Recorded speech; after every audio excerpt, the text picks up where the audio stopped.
Viva! Seja bem-vindo ao episódio 54 do Eu é Mais Bolas, atividade política, económica e social do Alto Minho, vista à lupa pelos nossos convidados, sempre com a esquerda e a direita a esgrimir, ou pelo menos a tentar esgrimir argumentos.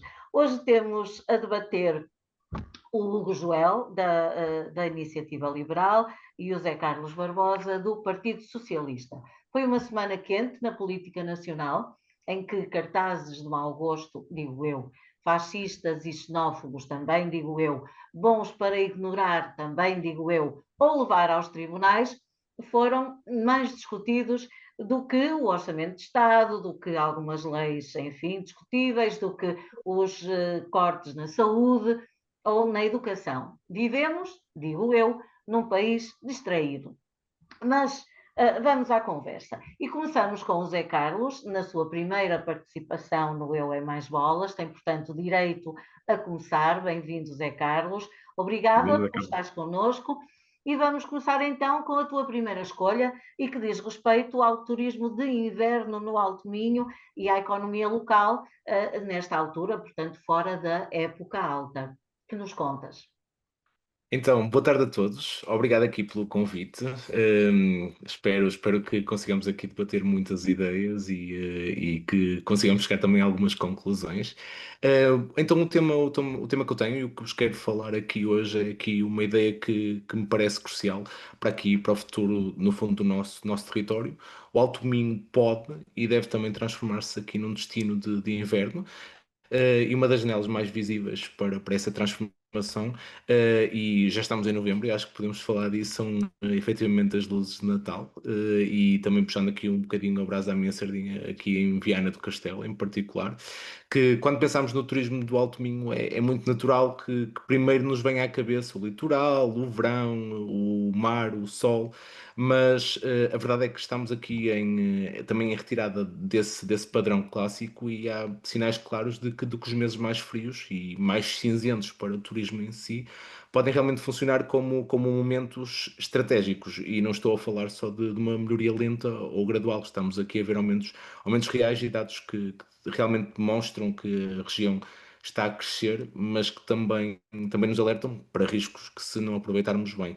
E trazendo aqui alguns dados, relativamente até a Viana do Castelo, aqui no primeiro semestre de 2024 foram aqui registadas 143.312 dormidas, que significa aqui um aumento de 9% face a 2023 e dessas 66.232 foram aqui correspondentes ao mercado nacional, que equivale aqui a mais de 2%, e 77.080 ao mercado estrangeiro, que é aqui um aumento de 16%, e houve também aqui um aumento de 14% nos hóspedes, e totalizamos assim 87.776. E no âmbito mais vasto do Alto Minho, também entre janeiro e julho de 2024, registrou-se aqui um crescimento tanto nas dormidas como, apesar de haver uma descida no número de hóspedes. Ou seja, estes números, o que eu estava aqui recapitulando, o que eu estava aqui a dizer relativamente aqui aos números que apresentei, que são um bocadinho o que estão aqui a trazer para o ponto de partida deste tema, é que não estamos perante aqui um crescimento sazonal, mas perante uma oportunidade para redefinir aqui o que significa o turismo no Alto Minho. E é aqui que tantas luzes de Natal, como seja de Viana, seja dos outros concelhos, entram, porque também elas são um indicador, são uma aposta e um mecanismo de transformação. E por exemplo, aqui dando o exemplo mais próximo que tenho, sendo a de Viana do Castelo, temos aqui um protocolo aprovado para investir mais de 200 mil euros em iluminação de Natal, e decorar vários pontos da cidade, desde ruas, praças, avenidas, etc. E a instalação vai estar ativa consta que é desde dia 8 de novembro até o dia 12 de janeiro de 2026.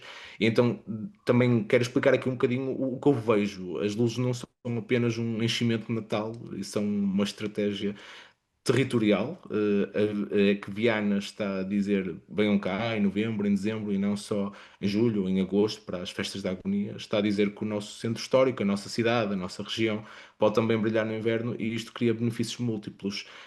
Claramente também temos aqui a questão da questão transfronteiriça, a questão das luzes de Vigo, que também ajudam nisso e que há que há muitos, no fundo, autocarros a partir de diferentes pontos do país e nós não queremos também que o Alto Minho seja só um ponto de passagem, mas que também consiga atrair visitantes fora desta época tradicional. E se os visitantes pensarem vou ao norte em novembro, em dezembro, porque há luzes, já há cidade iluminada, há programação, então estamos aqui a começar também a perder um bocadinho a sazonalidade, e a ganhar estadias mais longas, consumo maior, mais impacto também no comércio local, que também é muito importante.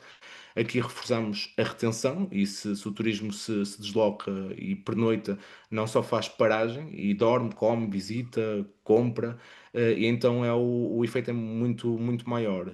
Muito Também bem. com isto Sim. conseguimos dinamizar o território local, aqui o comércio, a restauração, o alojamento, e todos beneficiam. Mas se a época alta não for apenas os 3 meses habituais, e o Alto Minho passa aqui também a ser um ponto estratégico para também conseguirmos aqui atrair.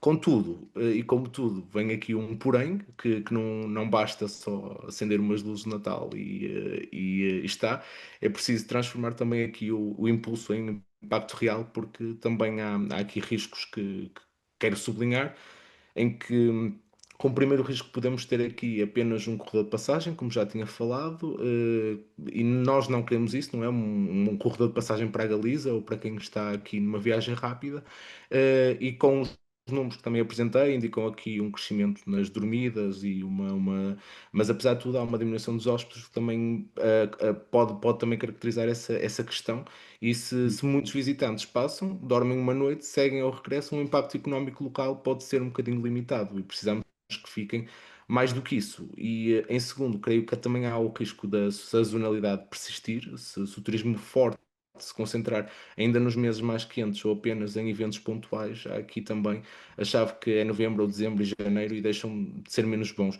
para se tornarem bons igualmente. E as luzes de Natal são um excelente instrumento para isso. Muito E bem. Viana também está.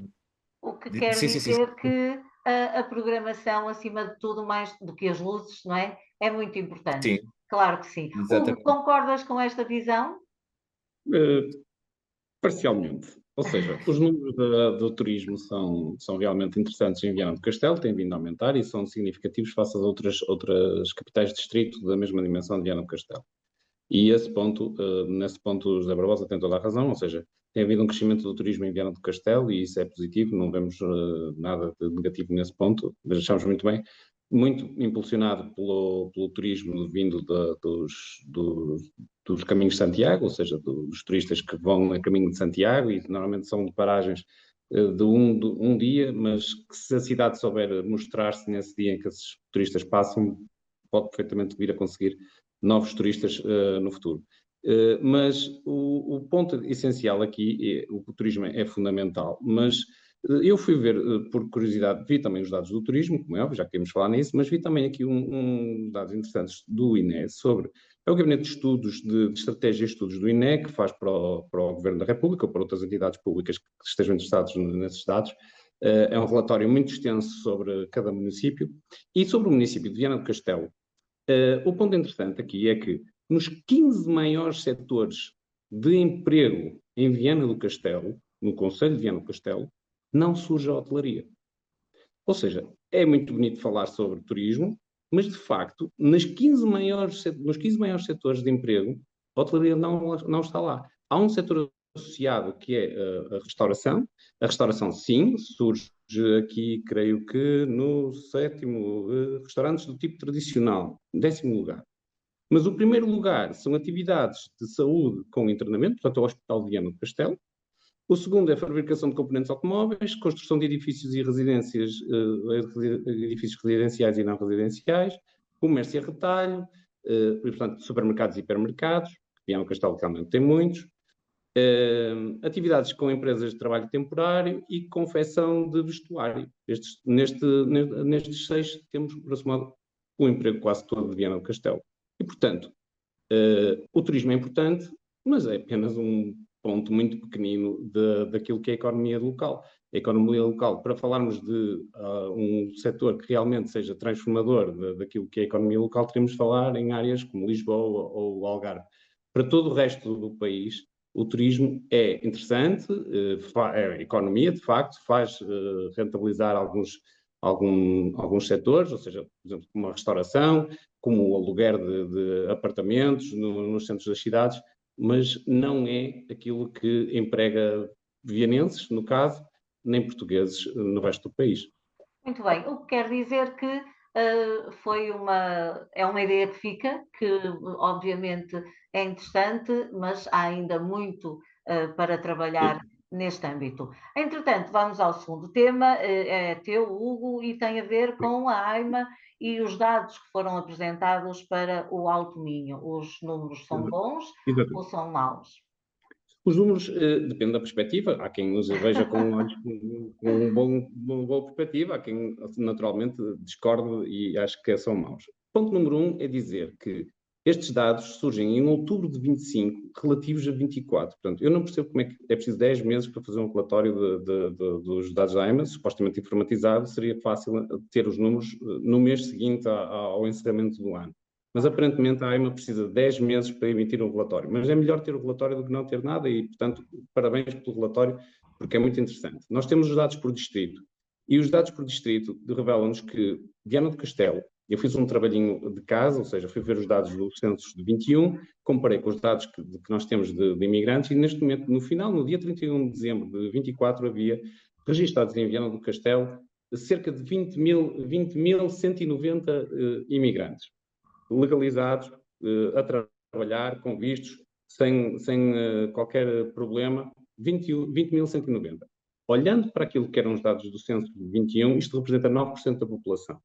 E, portanto, Viana do Castelo, o distrito, atenção, porque isto é muito desigual entre concelhos, o distrito está a chegar aos 10%, que geralmente, pelos sociólogos, pelas pessoas que discutem política, é aquilo que é considerado o ponto de corte, a partir do qual os problemas sociológicos, ou seja, do confronto de novas culturas, começam a surgir.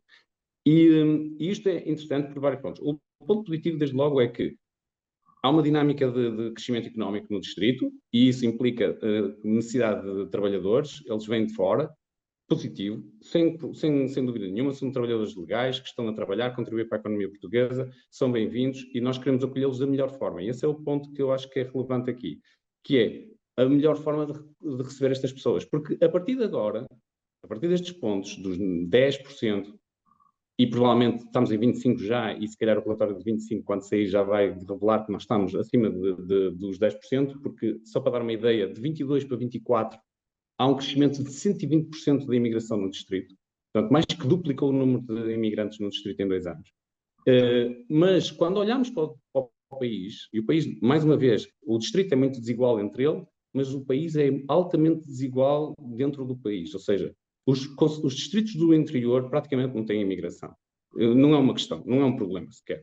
Estamos a falar de percentagens de 3, 4, 5% da população residente que tem população imigrante nesses distritos em 24. Mas quando vamos descendo no país, realmente começamos a encontrar percentagens que são impressionantes. Impressionantes é o termo, porque, por exemplo, Leiria tem 15% da população que residia em 21 como população imigrante. Lisboa tem 26%, Setúbal 19%, por exemplo, Beja tem 27% da população imigrante face àquilo que era a população residente em 2021, mas o Algarve tem 36% de imigrantes face àquilo que era a população residente em 21. E este é o ponto que eu acho que é fundamental, que é como é que um país que, por exemplo, no caso do Algarve, não fez qualquer ajuste em termos daquilo que eram serviços públicos, daquilo que era a capacidade de resposta àquilo que são as necessidades das pessoas, recebe 36% ou mais da população, tem um crescimento de 36% da população residente, e não tem um novo hospital, não há uma nova escola, não há um novo departamento de finanças, não há um novo departamento da AIMA, Não há nada de novo. Ou seja, quer-se, com os mesmos serviços públicos, dar resposta a uma população que cresceu quase 50% em 2 anos. E este é o ponto que nós temos realmente de pensar, se queremos continuar com as taxas de crescimento da população imigrante acima de 100% a cada 2 anos, nós vamos ter de pensar seriamente naquilo que são as capacidades dos serviços públicos em Portugal. Porque estamos a falar de uma taxa de crescimento que, em 3, 4 anos, nós temos o dobro da população em Portugal. Não em Portugal porque os distritos são muito dispares, como eu estava a dizer, ou seja, mas em certas zonas do país, claramente a população será o dobro daquilo que era em 2021 nos próximos censos. E os serviços públicos não foram ajustados para isto. E acho que é fundamental que nós aqui no Alto Minho pensemos nesta questão, porque claramente o Alto Minho, com a dinâmica económica que tem, vai ser um dos distritos onde estas questões se vão levantar no futuro. Muito bem. Zé Carlos, numa semana em que a lei da nacionalidade foi discutida e tão contestada pela esquerda, estes números dão que pensar ou não? Efetivamente, dão que pensar, e claro que percebo também aqui o ponto de que com os serviços públicos não estão a ser ajustados, aqui a habitação mesmo, e aqui um certo planeamento urbano também. Portugal efetivamente tem aqui uma taxa de estrangeiros com residência legal, o número mais alto de sempre, o que a meu ver é positivo, e é bom que assim seja, porque significa que o país continua aqui a atrair gente, trabalho e investimento e diversidade. O crescimento da migração, obviamente, não pode continuar a ser gerido como se fosse um improviso, e nisso também estou de acordo. E o Estado português tem tratado este nome como se fosse uma vaga passageira, quando na verdade é uma mudança estrutural.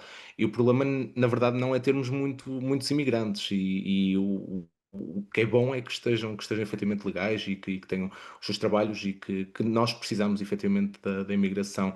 Um, e precisamos também de planeamento para garantir aqui que os serviços continuam a funcionar da melhor forma, claro, quando se concentram milhares de pessoas nas grandes cidades, e sem reforçar os centros de saúde, as escolas, os transportes, o acesso à habitação, claro que isso pode dificultar a integração, e isso lá está, não é culpa de quem chega, é culpa de quem realmente está a governar, sem uma estratégia definida. E depois também há aqui o outro lado da moeda, no fundo, que o país acaba por continuar a ser um bocadinho centralizado, tal como nos números que foram apresentados. E a meu ver, este governo tem um bocadinho de falta de visão política para criar esses incentivos à fixação nestes territórios também mais do interior, como se está a falar que existe menos imigrantes nessas zonas.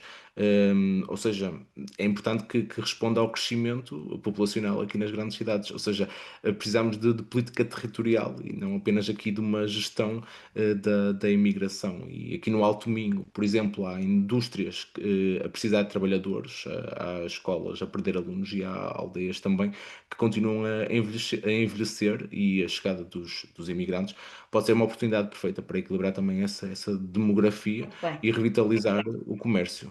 Ok, Zé Carlos. Nem de propósito, vamos agora à hora bolas, e tu, Zé Carlos, escolheste precisamente o discurso de ódio que se vai alastrando na nossa sociedade, e que tem tanto a ver também com os imigrantes, considerando o populismo à portuguesa. É assim? É assim mesmo, ou seja, claramente estou a falar aqui do Chega e do seu líder André Ventura, e da forma como o racismo e a xenofobia estão aqui a normalizar um bocadinho o espaço público, com a vontade que devia envergonhar qualquer um de nós. E nos últimos dias, também tal como já falámos aqui na introdução, o país foi inundado por outdoors com frases como "isto não é Bangladesh", ou "os ciganos têm de cumprir a lei". Isto não é uma opinião forte, nem liberdade de expressão, isto é xenofobia explícita e racismo, que aqui um bocadinho mascarado como se fosse coragem política. E o mais preocupante é que isto apresenta como uma estratégia deliberada de comunicação, que é provocar, é chocar, é ofender, e depois vitimiza-se. Ou seja, isto no fundo é o manual básico do populismo. Funciona assim: diz algo que é vergonhoso, toda a gente fica indignada, e de repente o problema já não é o conteúdo, é a censura que é feita desse próprio conteúdo. E já sabemos que isto é grave e que a CNE também já enviou o caso para o Ministério Público, por aqui por incitação ao ódio, mas sinceramente eu não sei o que é para investigar, porque não é preciso um perito em direito penal para perceber que isto é racismo, é xenofobia e ponto, e todos sabemos. E para além disso, para além destes cartazes, culminou aqui, há poucos dias também os deputados do Chega dirigirem-se à deputada do PS, Eva Cruzeiro, para voltar para a sua terra, ou que ela lhe responda que esta é a sua terra, e efetivamente é.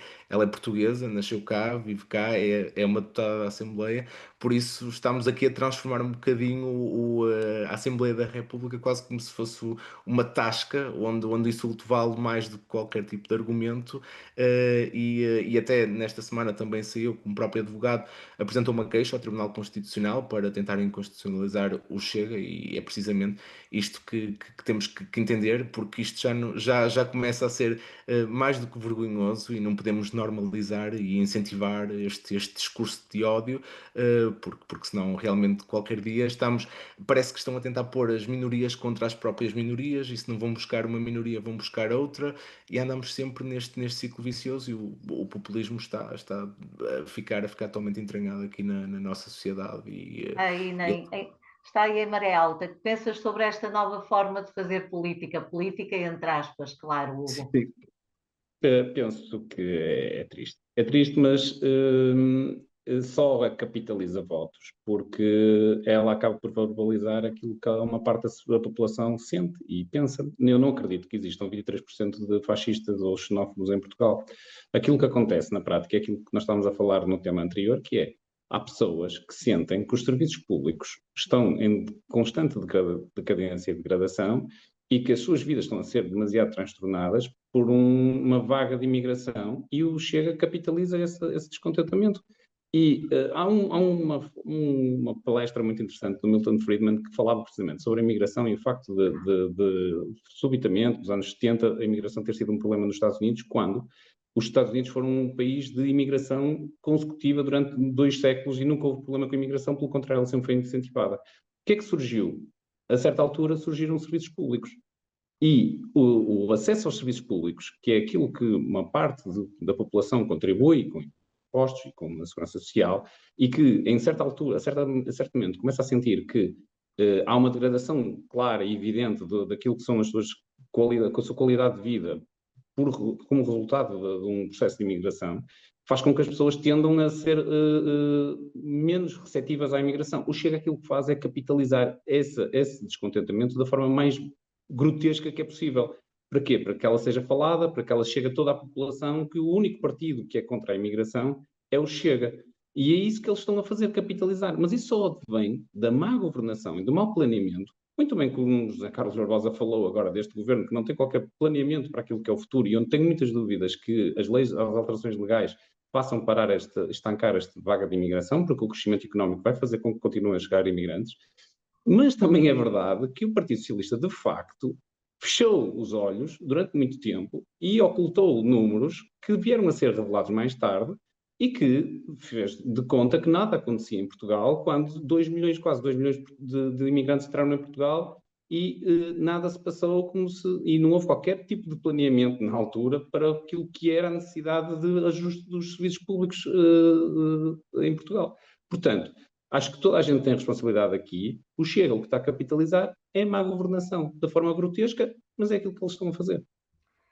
Passamos então agora a outro Ora Bolas, é o teu, Hugo, e que para em Viana, com o apoio público do edil vianense à candidatura presidencial de Gouveia e Melo. O PS sem um caminho comum nos seus militantes. Aliás, é uma coisa incrível, porque já não é de agora que o Partido Socialista não se entende no que a escolha de candidatos presidenciais diz respeito. A falta de linha comum não é de agora. Manuel Alegre, Sampaio da Nova, que nem sequer teve o seu apoio, e lá vai de bandeja a presidência para a direita. O que, diga-se de passagem, neste último mandato de Rebelo de Sousa, até foi muito bem conseguido, ou muito mal, para o Partido Socialista. Diz lá, a tua justiça. Falaste tudo o que Está eu queria tudo, eu dizer. disse tudo. Quase tudo. O que é que eu queria dizer? É precisamente isso que é. O cargo é demasiado importante para a forma como o Partido Socialista tem vindo a tratá-lo. É verdade que o Partido Socialista teve dois presidentes, e que até foram dois presidentes marcantes na história da democracia portuguesa, portanto, Mário Soares e Jorge Sampaio, mas depois desses dois momentos, o Partido Socialista já vai com 20 anos, ou seja, duas presidências seguidas em que não consegue chegar à presidência, e prepara-se tranquilamente para entregar a presidência novamente de mão beijada. E, Alguém e, impreparado. e o cargo é demasiado importante para se abandonar dessa forma, porque assim, é verdade que o cargo é, em muitos momentos, principalmente quando há um governo e há uma Assembleia, uma maioria na Assembleia, o cargo grosso modo, é representativo, ou seja, torna-se um rei em ação, ou seja, não tem grande efeito executivo, mas no caso de uma Assembleia ser altamente fragmentada, o cargo ganha uma importância absolutamente crucial dentro do sistema político, porque passa a ser o moderador do sistema. No caso de nós estamos a viver neste momento, e que provavelmente será aquilo que vai acontecer no futuro, entregar de mão beijada a presidência é como entregar o rei do xadrez ao adversário. E, portanto, eu não consigo sequer conceber como é que um partido consegue fazer uma tamanha catástrofe eleitoral que se prepara para ensaiar. E o que é assustador nisto é que o partido tem um líder que até não é um mau candidato, na minha perspectiva, é um candidato que, com os apoios corretos do partido, poderia ter juntado à esquerda e tinha um altíssimo potencial para vir a conseguir ir buscar votos à direita. Aliás, houve vários passistas que se demonstraram como uma visão simpática daquilo que era tinha sido a governação do Seguro quando passou pela presidência do PS. Portanto, era um candidato que até poderia ter um bom resultado nas próximas eleições.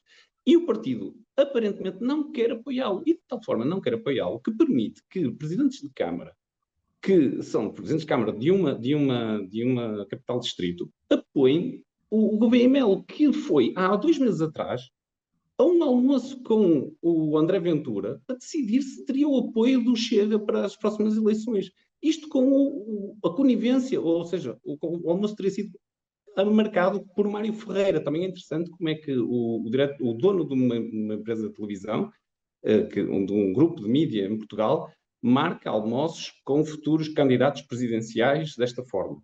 E esta pessoa é apoiada por um barão, quer dizer, no sentido de uma pessoa com influência regional do Partido Socialista. Esta pessoa, e agora a questão local, o que eu acho também interessante nisto, que eu acho que é triste para o Partido Socialista que esteja nesta situação. E eu sou liberal, mas olhando de fora para o que se está a passar, vejo uma catástrofe a arder, um partido a arder internamente, um líder que não consegue impor-se e forçar a que o partido apoie José Seguro. Mas depois é importante também ver aquilo que acontece localmente, que é o nosso Presidente da Câmara, Viana do Castelo, eleito com a maioria absoluta, que drenou votos do Partido Comunista e do Bloco de Esquerda para manter dentro para manter a maioria absoluta. E eu conheço várias pessoas que eram do Partido do Bloco de Esquerda e do Partido Comunista que me disseram que iam votar no Partido Socialista para manter a Câmara à esquerda, agora vem apoiar um hipotético candidato da direita para a presidência. E isto uma semana após, é que nem sequer esperou muito tempo para que as pessoas pudessem esquecer aquilo que tinha acontecido nas eleições. Portanto, logo uma semana após, confessa o seu apoio a um hipotético candidato da direita à presidência da República. Tudo isto é mau demais para o Partido Socialista. Tenho pena, porque realmente é um partido importante da democracia portuguesa, e acho que o partido devia respeitar mais aquilo que é o Presidente da República. Zé Carlos, estás na Berlinda. Parece que o teu partido não está a acertar. Como é? O país precisa de um Partido Socialista forte. Eu acho que, acima de tudo, este caso do Luís Nobre tem sido assim um bocadinho mal lido também. Acima de tudo, um bocadinho também mal intencionado por parte de quem quer fazer aqui um bocadinho política à boleia de polémicas. O Presidente da Câmara de Viana do Castelo decidiu apoiar publicamente a candidatura de Gouveia Melo à presidência da República. Isso aí é certo e sabido, e isso aí não foi uma fuga de informação. Ele disse de forma clara e assumida, foi uma posição pública e frontal. E nesta questão, acima de tudo, também aqui falando do Luís Nobre, é um autarca que tem trabalho feito, que tem legitimidade autárquica sólida, como uma forma de estar sempre foi muito coerente, discreta, estável e independente. Coerente não tem nada. Bem, quem acompanha a política local sabe que ele nunca, Coerente, é totalmente incoerente. ele nunca Reclamar uma vitória eleitoral nas autárquicas com votos abertamente do Partido Comunista e do Bloco de Esquerda, e uma semana depois ir declarar apoio ao Gouveia Melo, é de uma total incoerência política. não considero que seja de incoerência política. Nós somos um partido plural e temos essa liberdade de voto. Ninguém nos impõe em quem devemos votar ou em quem não devemos votar. Ele deu apoio público dele enquanto cidadão. Obviamente sabemos o que isso pode implicar, sabendo que ele é o Presidente da Câmara, contudo, ele tem esse direito sim, é coerente porque ele decidiu dar o apoio, tal como ele apoiou na altura em que António José Seguro e António Costa disputaram a ser secretários-gerais do PS. Ele apoiou o António José Seguro e desta forma também temos que ler um bocadinho o que vai para trás, em que nós temos em Viana uma ligação muito forte também aqui com o mar e com a Marinha, e também dessa forma também acredito que pesa na decisão, e acredito que o Luís Nobre tem essa liberdade de pensamento e sem dúvida alguma que o pode fazer enquanto cidadão, e não creio que isso seja para o Partido Socialista uma autodestruição ou que seja uma confusão que está aqui dentro. Simplesmente temos liberdade de voto e somos um partido plural, como sempre fomos, e isso é muito importante porque há espaço para quem está mais à esquerda, quem está mais ao centro, e por isso não creio que isso possa ser um problema. Obviamente a Presidência da República é um cargo extremamente importante, mas cada um consegue olhar de forma pessoal e transparente para as ideias de cada um, e nesse Bom, sentido há uma liberdade. vamos lá, estamos quase a acabar, tem 2 minutos cada um, se faz favor, para nos deixarem então as vossas sugestões culturais para os próximos dias. Continuo contigo, Zé Carlos, o que nos trazes? Então, eu deixo aqui uma sugestão para apontar na agenda, que é só na próxima semana, que é do dia 15 a 22 de novembro, que no Teatro Municipal Sá de Miranda, aqui em Viana do Castelo, vai ser aqui o Epicentro da Cultura, com mais uma edição do Festival de Teatro de Viana do Castelo. É organizado pelo Teatro Noroeste, Centro Dramático de Viana, e todos os anos traz aqui um cartaz bastante completo, com companhias nacionais e internacionais, estrangeiras, homenagens e também momentos aqui pensados em públicos e jovens, e também nas escolas, e a abertura até fica a cargo de Rui de Carvalho, uma das maiores figuras do teatro português, e acho que isso já é uma razão suficiente também para aproveitar, e por isso o convite é muito simples: de 15 a 22 de novembro, passarem pelo Teatro Sá de Miranda e também apoiarem a cultura e o teatro, que é extremamente importante. É como se fosse serviço público ir aqui ao teatro, no fundo. Muito bem. Hugo, então, e qual é a tua sugestão?